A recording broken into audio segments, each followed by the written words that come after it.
ಇಂಥ ಪಾರ್ಟಿ ಬೇಕಾ ನಿಮಗೆ? ಮತ್ತೆ ದಿನೇಶ್ ಗುಂಡೂರಾವ್ ಅಂತವ್ರು ಬೇಕಾ, ಇಂಥವ್ರು ಬೇಕಾ? ನೋಡ್ರಿ, ಏನು ಸಹಾಯ ಮಾಡಲ್ಲ, ಏನು ಸಹಾಯ ಮಾಡಲ್ಲ. ನಾನು ಹೇಳಿದೆ, ಈಗ ತಾನೇ ಮಾತಾಡ್ತಾ ಇದ್ದೆ ಅಧಿಕಾರಿಗಳ ಜೊತೆಯಲ್ಲಿ. ಈ ಮಹೇಶ್ವರ ರಾವ್ ಮತ್ತು ತುಷಾರ್ ಇವ್ರ ಜೊತೆ ಮಾತಾಡ್ತಾ ಇದ್ದೆ. ಇನ್ನೊಂದು ವಾರದಲ್ಲಿ ಗುಂಡಿಗಳನ್ನು ಮುಚ್ಚಲೇಬೇಕು,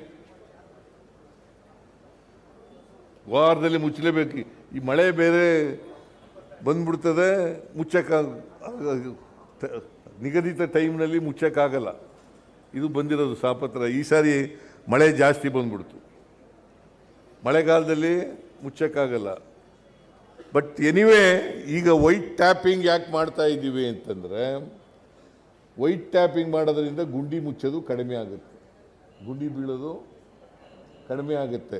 ಕನಿಷ್ಠ ವೈಟ್ ಟ್ಯಾಪಿಂಗ್ ರಸ್ತೆ ಇಲ್ಲಿ ವೈಟ್ ಟ್ಯಾಪಿಂಗ್ ಮಾಡಿದ್ರೆ 25ರಿಂದ 30 ವರ್ಷಗಳ ಕಾಲ ಬರ್ತದೆ ಬಾಳಿಕೆ. ಅದಕ್ಕೆ ಇಲ್ಲಿ ಚಿಕ್ಕಪೇಟೆಯಲ್ಲಿ ರಸ್ತೆಗಳು ಚಿಕ್ಕದಾಗಿದ್ದಾವೆ. ಅದಕ್ಕೋಸ್ಕರ ವೈಟ್ ಟ್ಯಾಪಿಂಗ್ ಮಾಡೋದು ಮತ್ತು ಹೊಸ ಯೋಜನೆಗಳನ್ನು ತಯಾರು ಮಾಡಿದ್ದೀವಿ.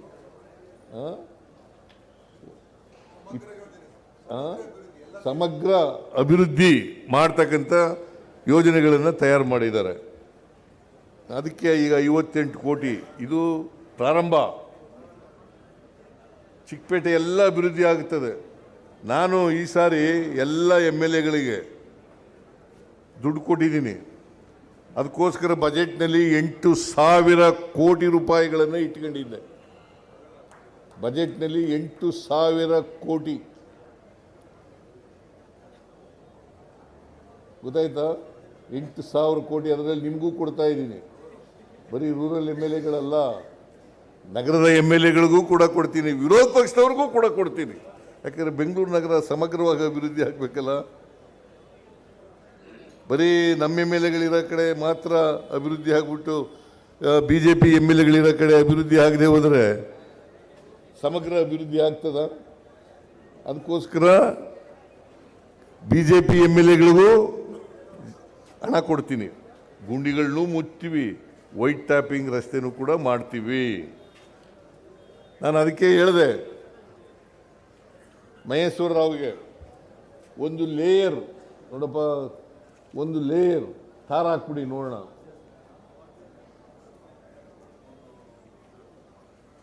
ಅದು ಹಾಕೋದ್ರಿಂದ ನಿಮಗೆ ಗುಂಡಿಗಳು ಮುಚ್ಚುತ್ತವೆ ಮತ್ತು ಮೋಟಾರಬಲ್ ರಸ್ತೆ ಆಗ್ತದೆ, ಸುಲಭವಾಗಿ ತಿರುಗಾಡಲಿಕ್ಕೆ ಅನುಕೂಲ ಆಗ್ತದೆ.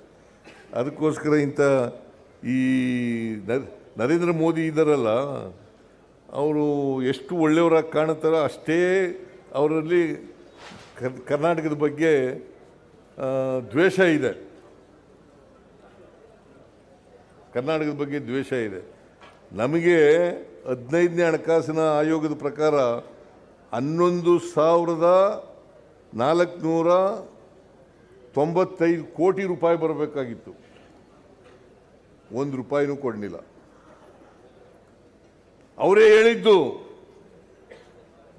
ಬೆಂಗಳೂರು ನಗರದಲ್ಲಿ ಪೆರಿಫೆರಲ್ ರಿಂಗ್ ರೋಡ್ಗೆ 3,000 ಕೋಟಿ ಕೊಡ್ತೀವಿ, ಕೆರೆಗಳ ಅಭಿವೃದ್ಧಿಗೆ 3,000 ಕೋಟಿ ಕೊಡ್ತೀವಿ, 5,495 ಕೋಟಿ ನಿಮಗೆ ಗ್ರ್ಯಾಂಟ್ಸ್ ಕಡಿಮೆ ಆಗಿಬಿಟ್ಟದೆ, ತೆರಿಗೆ ಬಂದಿರೋದು ಕಡಿಮೆ ಆಗಿಬಿಟ್ಟದೆ. ಅದಕ್ಕೋಸ್ಕರ ನಿಮಗೆ ವಿಶೇಷ ಅನುದಾನ ಕೊಡ್ತೀವಿ ಅಂತೇಳಿ 5,495 ಪ್ಲಸ್ 6,000 ಎಷ್ಟಾಯ್ತಪ್ಪ?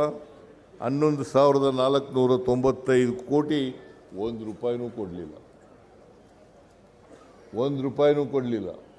ಅದ್ರ ಜೊತೆಗೆ ಅಪ್ಪರ್ ಭದ್ರಾ ನೀರಾವರಿ ಪ್ರಾಜೆಕ್ಟು 5,300 ಕೊಡ್ತೀನಿ ಅಂತ 300 ಕೋಟಿ ಕೊಡ್ತೀನಿ ಅಂತೇಳಿ ಈ ಅಮ್ಮ ಯಾರು ನಿರ್ಮಲಾ ಸೀತಾರಾಮನ್ ಬಜೆಟ್ನಲ್ಲಿ ಘೋಷಣೆ ಮಾಡಿದ್ರು, 1 ರೂಪಾಯಿ ಕೊಡಲಿಲ್ಲ. ಏನು ಮಾಡ್ಬೇಕು ಹೇಳಿ ನೀವು? ಹೇಳ್ರಿ, ನೀವೆಲ್ಲ ಹೇಳ್ರಿ, ಬೆಂಗಳೂರು ನಗರದ ಜನ ಹೇಳಿ. ನರೇಂದ್ರ ಮೋದಿ ಮೋದಿ ಮೋದಿ ಅಂತ ಓಟ್ ಹಾಕ್ಬಿಡ್ತೀರಲ್ಲ ಪಾರ್ಲಿಮೆಂಟ್ನಲ್ಲಿ. ಇವರು ಒಂದಿನ ಮಾತಾಡಿದ್ದಾರ? ನಿಮ್ಮ ಪಾರ್ಲಿಮೆಂಟ್ ಮೆಂಬರ್ ಯಾರು? ಪಿ ಸಿ ಮೋಹನ್ ಯಾವತ್ತಾರು ಒಂದಿನ ಮಾತಾಡಿದಾರಾ? ಮತ್ತೆ ಸುಮ್ಮನೆ ಓಟ್ ಹಾಕಿರಾ? ಸುಮ್ಮನೆ ಓಟ್ ಹಾಕೋದು. ಒಂದು ದಿನ ಕರ್ನಾಟಕಕ್ಕೆ ಅನ್ಯಾಯ ಆಯಿತು, ಕರ್ನಾಟಕಕ್ಕೆ ಕೊಡಬೇಕಾಗಿರ್ತಕ್ಕಂಥ ಹಣ ಕೊಡಿ ಅಂತೇಳಿ ಕೇಳಕ್ಕಾಗಲಿಲ್ಲ ಇವ್ರಿಗೆ. ಒಂದು ದಿನ ಮಾತಾಡಲಿಲ್ಲ. ಅವ್ರು ಯಾರೋ ಒಬ್ಬ ಸೌತ್ನಲ್ಲಿ ಎಂ ಪಿ ಯಾರು, ಸೂರ್ಯ ಅಮಾವಾಸ್ಯೆ ಅಂತ ಕರಿತೀನಿ ನಾನು ಅವನಿಗೆ. ಸೂರ್ಯ ಇಲ್ಲಿ ಮಂತ್ರಿ ಇದ್ದಾರೆ, ಈ ಅಮ್ಮ ಯಾರವರು, ಶೋಭಾ ಕರಂದ್ಲಾಜೆ, ಒಂದು ದಿನ ಬಾಯಿ ಬಿಡಲಿಲ್ಲ. ಕುಮಾರಸ್ವಾಮಿ ಮಂತ್ರಿ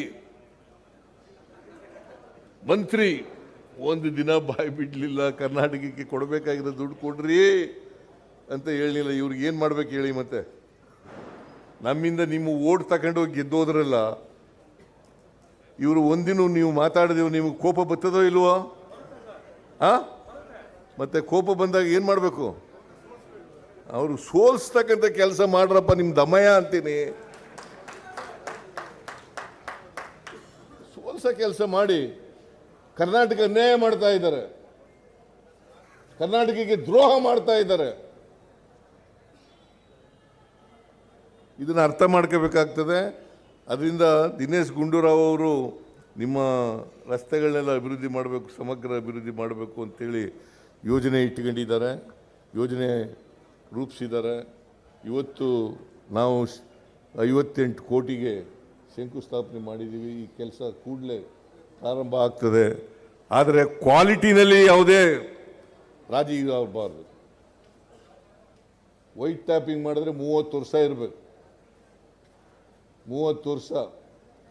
ಕ್ವಾಲಿಟಿನಲ್ಲಿ ನೋ ಕಾಂಪ್ರಮೈಸ್, ನೋ ಕಾಂಪ್ರಮೈಸ್. ನಮ್ಮ ಕಾರ್ಯಕರ್ತರಿಗೆಲ್ಲ ಕೇಳ್ಕೊತೀನಿ, ನೀವೆಲ್ಲ ನೋಡ್ಕೊತಾ ಇರಬೇಕು. ಯಾಕೆಂದರೆ ಮೈಸೂರು ನಗರದಲ್ಲಿ ಅಲ್ಲ, ಬೆಂಗಳೂರು ನಗರದಲ್ಲಿ ಹಳಬರೇ ಇದ್ಬಿಟ್ಟಿದ್ದಾರೆ ಕಾಂಟ್ರಾಕ್ಟರ್ಗಳು ಅಲ್ವಾ? ಅವರು ರಾಜಕಾರಣಿಗಳು ಸೇರ್ಕೊಬಿಡ್ತಾರೆ ಜೊತೆ. ಹುಷಾರಾಗಿರಬೇಕು, ಕಾಂಪ್ರಮೈಸ್ ಮಾಡ್ಕೋಬಾರ್ದು. ಅದರಿಂದ ಒಂದು 30 ವರ್ಷ ಗ್ಯಾರಂಟಿ ಇರ್ತಕ್ಕಂಥ ರಸ್ತೆಗಳನ್ನು ಮಾಡ್ತಕ್ಕಂಥ ಕೆಲಸ ಆಗಬೇಕು. ದಿನೇಶ್ ಗುಂಡೂರಾವ್ ಸೇರ್ಕೊಳ್ಳಲ್ಲ, ಕಾಂಟ್ರಾಕ್ಟ್ರು ಬೇರೆಯವರು ಸೇರ್ಕೊಬಿಡ್ತಾರೆ. ಈಗ ಸದ್ಯ ಕಾರ್ಪೊರೇಷನ್ ಇಲ್ಲ ಅಲ್ಲ? ಇಲ್ಲ, ನಾನೇ ಈಗ ಅಧ್ಯಕ್ಷ. ಮೊದಲು ಸಂಪರ್ಕ ಇತ್ತು ಬೆಂಗಳೂರು, ಇನ್ನೂ ಹೆಚ್ಚಿನ ಸಂಪರ್ಕ ಆಯಿತು ಈಗ. ಈ ಗ್ರೇಟರ್ ಬೆಂಗಳೂರು ಅಥಾರಿಟಿ ಈಗ ನಾನೇ ಅಧ್ಯಕ್ಷ. 5 ಕಾರ್ಪೊರೇಷನ್ಗಳು ಮಾಡಿದ್ದೀವಿ. ಯಾಕೆ ಮಾಡೋದು ಇದನ್ನು ಅಂದರೆ, ಇದನ್ನೇ BJPಯವರು ಯೋಚನೆ ಮಾಡಿದ್ರು, ಒಂದಕ್ಕಿಂತ ಜಾಸ್ತಿ ಮಾಡಬೇಕು ಕಾರ್ಪೊರೇಷನ್ಗಳನ್ನ ಅಂತ ಹೇಳಿ BJPಯವರು ಯೋಚನೆ ಮಾಡಿದರು. ನಾನು ಯೋಚನೆ ಮಾಡಿದೆ, ಕನಿಷ್ಠ 3 ಅಥವಾ 5 ಕಾರ್ಪೊರೇಷನ್ಗಳಾಗಬೇಕು. ಯಾಕಂದರೆ 1,40,00,000 ಇರ್ತಕ್ಕಂಥ ಕಾರ್ಪೊರೇಷನಲ್ಲಿ ಒಬ್ಬ ಕಮಿಷನರ್ ನೋಡ್ಕೊಳಕ್ಕಾಗತ್ತಾ? ಅದಕ್ಕೆ ಮುಖ್ಯ ಆಯುಕ್ತರು ಅಂತ ಮಾಡಿದ್ದೀವಿ. ಅದಲ್ಲದೆ 5 ನಗರ ಪಾಲಿಕೆಗಳನ್ನು ಮಾಡಿದ್ದೀವಿ. 5 ನಗರ ಪಾಲಿಕೆಗಳಿಗೆ 5 ಕಮಿಷನರ್ಗಳಿದ್ದಾರೆ. ತಪ್ಪು ತಿಳ್ಕೊಬೇಡಿ ನೀವು. ನೀನು ಕಾರ್ಪೊರೇಟರ್ ಆಗಿದೆ, ನೀನು ರಾಮಚಂದ್ರ ಈ ಕ್ಷೇತ್ರದಿಂದ ಆಗಿದೆ ಅಲ್ವಾ? ಒಬ್ಬ ನೋಡ್ಕೊಳಕ್ಕದ್ದ? ಒಬ್ಬ ಕಮಿಷನರ್ ನೋಡ್ಕೊಳಕ್ಕದ್ದ? ಅದಕ್ಕೆ 5 ಮಾಡಿರೋದೀವಿ. ಇದು ಏನು ಬೆಂಗಳೂರು ಕೆಂಪೇಗೌಡರು ಕಟ್ಟಿದಂಥ ನಗರನ ಡಿವೈಡ್ ಮಾಡಿಬಿಟ್ರಿ. ಡಿವೈಡ್ ಮಾಡಿಲ್ಲ ನಾವು. ಆಡಳಿತದ ದೃಷ್ಟಿಯಿಂದ ಒಳ್ಳೆ ಆಡಳಿತ ಕೊಡಬೇಕು ಅನ್ನೋ ಕಾರಣಕ್ಕೋಸ್ಕರ 5 ಕಾರ್ಪೊರೇಷನ್ಗಳನ್ನು ಮಾಡಿರ್ತಕ್ಕಂಥದ್ದು. ಒಬ್ಬ ಆಯುಕ್ತರಿದ್ದ ಕಡೆ 5 ಕಡೆ. ಹೆಚ್ಚಿನ ವಿಡಿಯೋಗಳಿಗೆ ಪ್ರತಿಧ್ವನಿ ಯೂಟ್ಯೂಬ್ ಚಾನೆಲ್ ಸಬ್ಸ್ಕ್ರೈಬ್ ಮಾಡಿ, ಬೆಲ್ ಐಕಾನ್ ಕ್ಲಿಕ್ ಮಾಡಿ.